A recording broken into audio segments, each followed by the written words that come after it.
London அனிமேல ஐராவோட அம்மா எப்படி இருந்தாங்க? அவங்கள யார் கொன்னாங்க? ஐராவோட ஹேர் கலர் எப்படி சேஞ்ச் ஆச்சு? ஆக்ரோபேட்டிக் சில்கியோட பொண்ணுக்கு என்ன ஆச்சுன்னு நிறைய பேருக்கு நிறைய டவுட்ஸ் இருக்கும். அதை பற்றி தான் இந்த வீடியோவில் பார்க்க போகிறோம். ஆக்ரோபேட்டிக் சில்கி முதல்ல ஐராவோட அம்மாவே இல்லை. அவங்களோட பேக் ஸ்டோரியில் அவங்க பொண்ணுக்காக நிறைய ஜாப்ஸ்க்கு போயிருப்பாங்க. அதில் ஒரு ஜாபில் ஒரு பிரச்சனை வந்து சில்கியோட பொண்ணை ஒரு கேங் கிட்னாப் பண்ணிடுவாங்க. அவங்களோட பொண்ணு போன வருத்தத்தில் சில்கி அவங்களோட உயிரை விட்டுருவாங்க. அதிலிருந்து சில்கி ஒரு பீஸ் அடையாமல் பார்க்குற எல்லா கிட்ஸையும் தன்னுடைய குழந்தையா நினச்சி ஃபாலோ பண்ணிட்டு போயிருப்பாங்க. அப்படி தான் ஐராவை சில்கி ஃபாலோ பண்ணியிருப்பாங்க. ஆனால் ஐரா எப்போ அவங்கள அம்மானு கூப்பிட்டாங்களோ அப்போவே சில்கி பீஸை அடைஞ்சிருப்பாங்க. மாங்கால சில்கி அவங்க பொண்ணோட ஆஃப்டர் லைஃப்பில் சேர்ற மாதிரி ஒரு பேனல் இருக்கும். அனிமேல அதை காட்டியிருக்க மாட்டாங்க.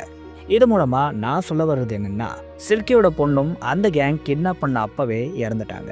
அவங்க அம்மாக்காக தான் இவ்வளோ நாள் வெயிட் பண்ணிட்டு இருந்திருப்பாங்க. ஐராவோட ஹெல்ப்பால் கடைசியாக இவங்க 2 பேரும் ஒன்று சேர்ந்து இருப்பாங்க. உங்கள் எத்தனை பேர் லண்டன் அனிமேவை பார்த்தீங்கன்னு கமெண்ட்ஸை சொல்லுங்கள்.